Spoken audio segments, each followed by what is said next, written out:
Olá, está começando mais um De Frente com a Lei. Estamos aqui pela TV Câmara Caxias, canal 16 da Claronet, redes sociais da casa, plataformas de áudio. Já se encontra aqui conosco o vereador Pedro Rodrigues, do PL.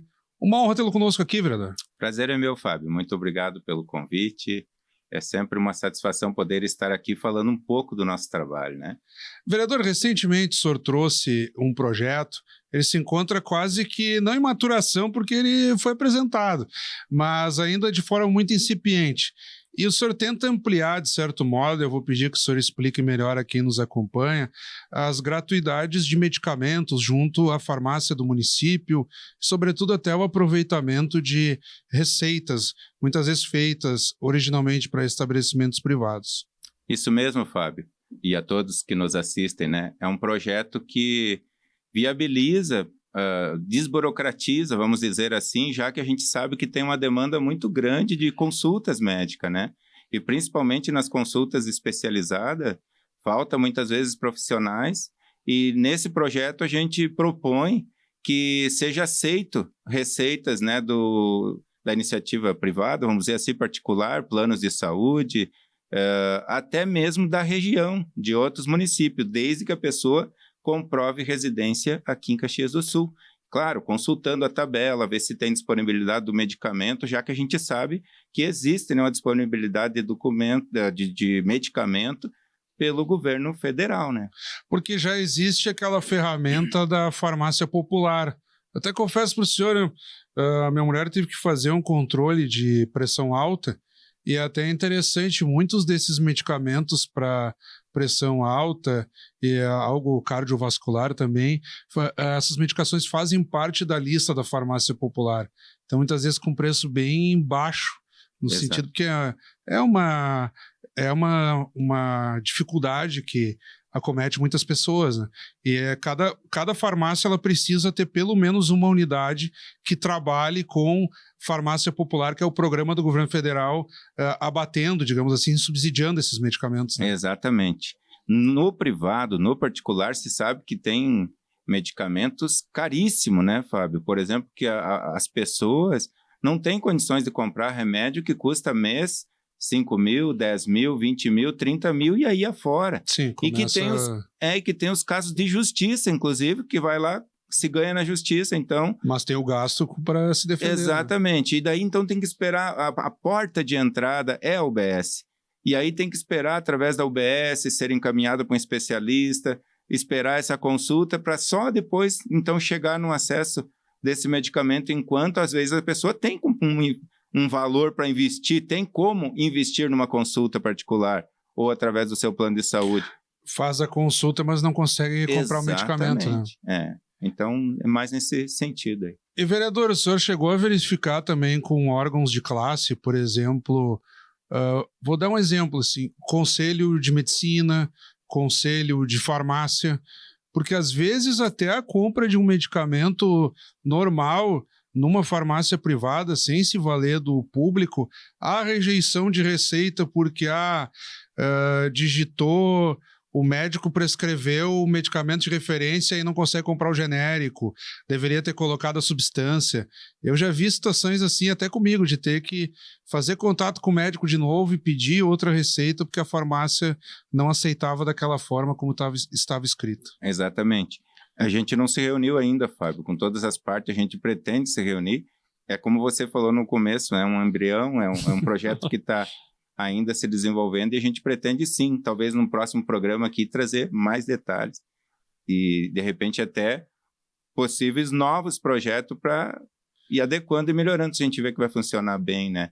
Vai vir a discussão, como tu disse, nesse momento, desculpa, o projeto está tramitando nas comissões, né? Vai passar pelas comissões, vai ter lá o parecer, né, da Comissão de Saúde, e se a gente conseguir aprovar esse projeto e a gente ver que for bem aceito, que realmente essa ideia que eu tive, realmente ela vai funcionar, a gente possa estar ampliando com novos projetos, mais melhorias ainda nesse sentido de saúde. Exato. Já passa pelo seu radar daqui a pouco procurar não só os órgãos de classe, mas também a própria Secretaria da Saúde?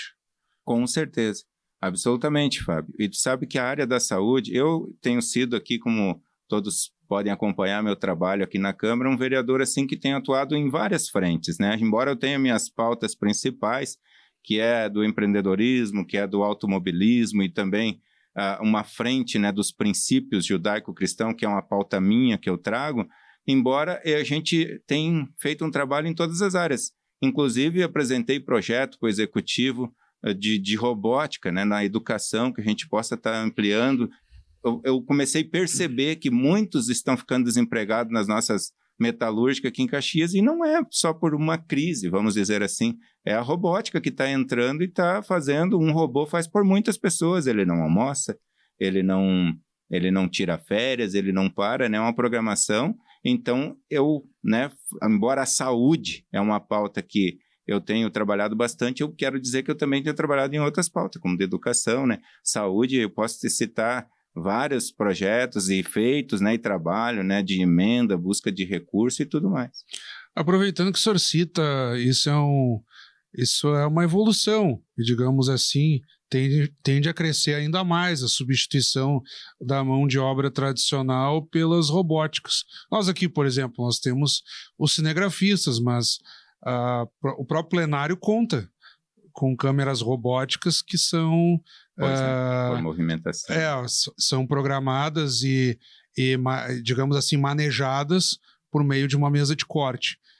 Que sugestão o senhor tem visto no sentido de tentar equilibrar melhor essa substituição da mão de obra tradicional pelos robôs? A qualificação da mão de obra, da nossa mão de obra. Para você ter uma ideia, Fábio, além de que a gente tem nesse primeiro momento esse fator de que um robô já substitui muitas pessoas. Uhum. E aí tu imagina que as pessoas não estão qualificadas para trabalhar com a programação dos robôs. É outro problema. Então, assim, nós temos engenheiros muitos recentemente formados que o currículo dele já está obsoleto. Entendeu? Porque ele não entende. Não sabe manejar. Não sabe muito. Entendeu? Então, tu imagina a nossa rede de ensino, nossa rede municipal de ensino, que ainda não tem a robótica. Alguns municípios muito próximos aqui tem, Flores da Cunha, Feliz, né, tem já robótica na rede municipal de ensino. Agora, quando eu citei outro dia ali no plenário da Câmara alguns países subdesenvolvidos que isso já tem há muito tempo, eu, só para não deixar falar só dos países subdesenvolvidos, falei dos nossos municípios vizinhos, entendeu? Então, assim, eu vejo que essa qualificação dessa mão de obra precisa, né, urgente, para todas as idades. Claro, que não só substitui, mas pode agregar esse contexto de robótica, aquela mão de obra tida como obsoleta, quer dizer, se o sujeito se qualificar, ele pode fazer parte também, né, desse cenário. Agora, algo fantástico, vereador, é na medicina. Tivemos um colega aqui que precisou fazer uma cirurgia, e aí, por robô, né, praticamente é o robô que executa. Claro, tem um médico ali, controlando tudo, mas digamos, não tem mais um time de médicos, é um médico e detalhe que esse médico pode dar o comando à distância. Exato, né? E a precisão com que é feita a cirurgia, ele fez ali uma cirurgia grave, né? 3 ou 4 buracos pequenininhos assim na barriga e tudo, quase que uma varetinha assim. E a gente tem uma dificuldade, né, Fábio, para aceitação do novo, né? Que vem novo, a gente não conhece, assusta. E eu sempre brinco que a gente tem mais dificuldade de abrir mão do velho do que aceitar o novo, né? Por causa das práticas e costumes que a gente já tem de hábito, de cultura, né? Mas cabe se adequar. E mudando um pouco de assunto, vereador, o senhor recentemente propôs e a casa outorgou o título de cidadão caxiense, foi? Sim. Ao chamado Coringa, que é um conhecido entusiasta do automobilismo, piloto, né, daquelas fórmulas de Opala. Eu até fui pesquisar, vereador, porque por um acaso eu fiz a matéria pro site da Câmara, entendeu? Muitas vezes nós vamos cobrir as homenagens, solenidades, mas, pô, quem é essa pessoa e tal? Aí eu fui olhar lá o perfil, mas eu tive curiosidade para o YouTube também. E aí ele compete naqueles arrancadões de Opalas, né? Pegado, né? E onde é que eu queria chegar nisso? Não falar, usando o Coringa como gancho, o vice-prefeito Edson Nespolo representou a prefeitura nessa solenidade e em dado momento do pronunciamento dele, ele olhou para o senhor e para o vereador Wagner Petrini, que é o vice-presidente da casa, e conduzia a solenidade ali. Faz parte da nossa frente parlamentar do automobilismo. E disse para vocês dois, eu estou em dívida com vocês. E aí tem aquele projeto histórico de fazer um autódromo, e ali o vice-prefeito havia se comprometido com um prazo em torno de 2 anos para levar adiante. Houve uma interrupção lá por discussão diária e tal. Eu gostaria que o senhor detalhasse melhor como é que anda esse debate. Foi muito legal até ouvir isso do nosso vice-prefeito ali, porque é um tema para ele caro também, esse negócio do automobilismo, porque quando ele concorreu à prefeitura, ainda lá em 2016, eu na época apoiei ele, nós estava junto na empreitada, eu concorri, foi a minha primeira eleição, fiz 1.503 votos, e esse era um projeto meu. O meu projeto era o EMA, Espaço Multicultural Automotivo, tem até hoje uma página lá de Facebook. E aí ele colocou no plano de governo dele, inclusive. E aí eu lembro bem que ele falava, inclusive ele falou numa proposta, numa propaganda da TV, que se a prefeitura não tivesse como fazer a cedência de uma área, com tantas áreas que podia viabilizar, e fazer 1.000 metros de asfalto lá, tinha que fechar as portas. Ele usou esse termo. E infelizmente não deu na época, né? Então o Guerra foi que ganhou a eleição e tal, e ele não conseguiu. E agora a gente retomou. Casualmente ele veio como vice-prefeito e eu como vereador, na mesma legislatura, né?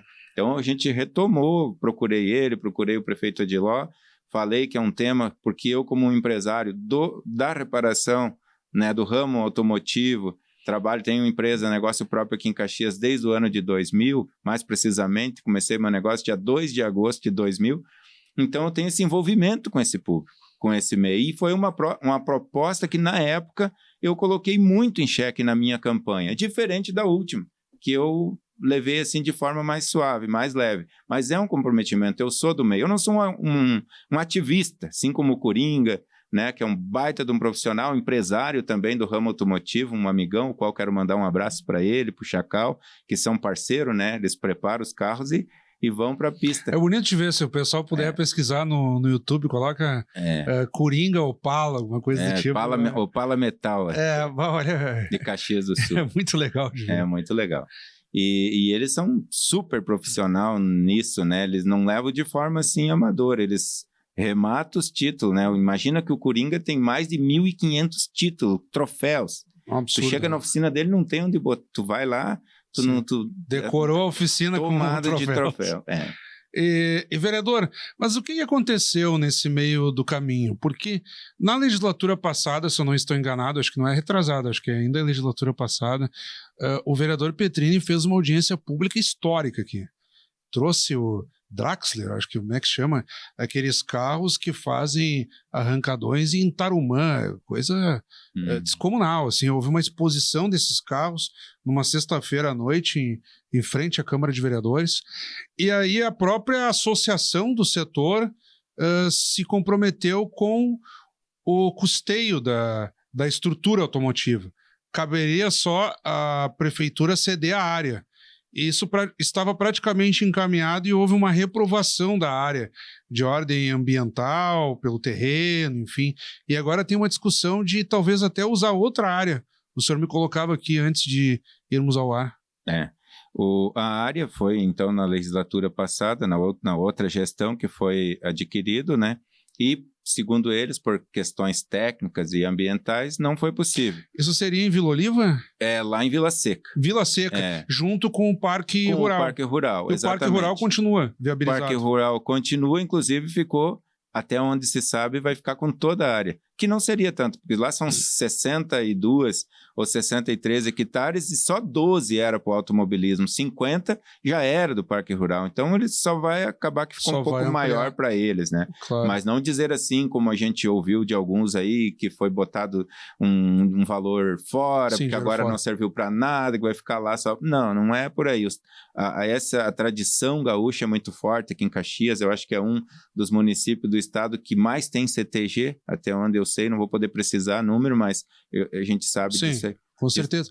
Mas por que a mesma viabilidade que tem para o parque rural não tem para o setor automotivo? Ele muda bastante por causa do impacto ambiental. O carro mexe com óleo, mexe com barulho, mexe com nível, né? Porque precisa uma pista, nível né? de pista. De pista, e parece que lá ia ter que fazer escavação, aterro e muita coisa errada, e que não foi possível, foi inviável. E que áreas são cogitadas, vereador? Porque também tem um detalhe, escolhe Vila Seca pelo afastamento e por ser área rural. Agora, se começar a se aproximar do perímetro urbano, aí vai ter toda a crítica de poluição sonora, limite de decibéis, horário, enfim. Que outra área surgiria no radar aí, vereador? O local mais provável hoje, que foi já anunciado para nós, é aqui bem próximo ao bairro Santa Fé. Ali, então, quem vem da praia sentido Caxias do Sul, passa a BR-116 e segue antes do semáforo, ali que tem aquela lombada eletrônica, não é semáforo do Santa Fé, um pouco antes, aquela área direita, próximo ali da represa. E não teria problema com som? Não, ali é tranquilo quanto a som, até porque o som não... Por exemplo, a gente tem aqui o Parque da Festa da Uva, que é muito mais dentro da cidade. Claro. E que sai shows, sai ali, inclusive aconteceu as manobras radicais e tudo, que incomodaria, de certa forma, o sossego muito mais impacto. Mais do que o autódromo do que ali. E não falando, Fábio, que ali, na beira nas costas ali da Rota do Sol, um ponto fantástico, magnífico, para se fazer uma divulgação disso, né, em prol do turismo, né, para atrair pessoas, né, turistas para Caxias do Sul, porque, afinal de contas, o automobilismo ele é o segundo esporte do Brasil, sim, o segundo maior. Haja vista Guaporé, Tarumã, que uns municípios só se sabe que tem no mapa por causa de alguns eventos assim. E movimenta historicamente por todo ano, né? Todo ano. Exatamente. Então, assim, depois do futebol, vem o automobilismo, com Stock Car e vários outros. Fórmula 1. Fórmula 1, né? Que é o segundo maior esporte, né? E, vereador, continua de pé também a disponibilidade da associação do custeio da estrutura? Será nesse formato, terreno pela prefeitura e edificação, digamos assim, o aparelho urbano mesmo, pela associação da categoria? Essa formação, Fábio, da associação, ela foi criada, essa associação, ainda na gestão, na legislatura passada. Claro, né? Sim. Eu não acompanhei assim na íntegra, mas assim, o básico, assim, resumido, da ideia que eu posso passar aqui nesses poucos minutos que nos resta aqui, é que a associação, ela é, vamos dizer, legítima para angariar recursos, para buscar recursos para fazer evento, não que ela tenha um dinheiro em caixa. Por exemplo, assim, quando foi falado até a nível nacional, que daria a estrutura e tal, eu acho que foi mais uma questão de projeto. Nós temos o projeto e as adequações de como tem que ser uma pista, até para poder passar na aprovação depois da vistoria. Claro. Porque senão não passa, se não tiver adequado, desde várias questões. Então, nesse sentido, eu acredito que eles estariam dando um suporte de passar o projeto, talvez sem custo, e aí sim a parte de construção, isso aí tem que ser buscado, tem um convênio, vamos dizer, com o município, nas questões da cedência da área, alguma infraestrutura, que eu imagino que precisa ter lá da pista em si, né, que é um asfalto lá só, mas depois toda uma construção que há de ser feita em cima, a gente sabe que isso a gente não pode nem querer esperar do município, porque o município se vê às voltas com todas as demandas que a gente tem, a começar pela saúde, que é uma grande, né, que a gente sabe que tem uma grande demanda hoje em Caxias. Bem, vereador, o senhor trouxe aí pelo menos duas grandes ideias, seja do acesso ao medicamento pela farmácia pública, seja o autódromo, que são pautas que o pessoal, inclusive quem está nos acompanhando agora, já vai lhe cobrar no que terminar o nosso bate-papo. Então o senhor tem breves segundos, digamos assim, para as suas considerações, e quem está nos acompanhando neste momento já verá os seus contatos, a palavra está com o senhor. Obrigado, Fábio, muito obrigado a todos que nos assistem. Quero dizer que é sempre uma alegria, Fábio, receber o convite para poder estar aqui, como eu já falei no início, falando dos nossos projetos, né? E quem quiser seguir, acompanhar um pouco mais desse vereador, vereador Pedro Rodrigues, a gente está aí em todas as redes sociais, Instagram, Facebook, né? E estamos com o nosso gabinete à disposição da comunidade, da sociedade, para todas as demandas que a gente possa estar encaminhando. A nível municipal, tem demandas que a gente faz indicação para o município, para o estado, a nível estadual e até federal, porque nós temos, afinal de contas, contato com os nossos correligionários, deputados estaduais, federais e até os nossos senadores, os quais nós temos buscado recursos para as nossas demandas. Mais uma vez, muito obrigado, vereadora. Eu que agradeço. Valeu. A honra foi toda nossa, como sempre. Acabamos de conversar, então, aqui com o vereador Pedro Rodrigues, do PL. Obrigado pela audiência. Até o nosso próximo encontro. Obrigado.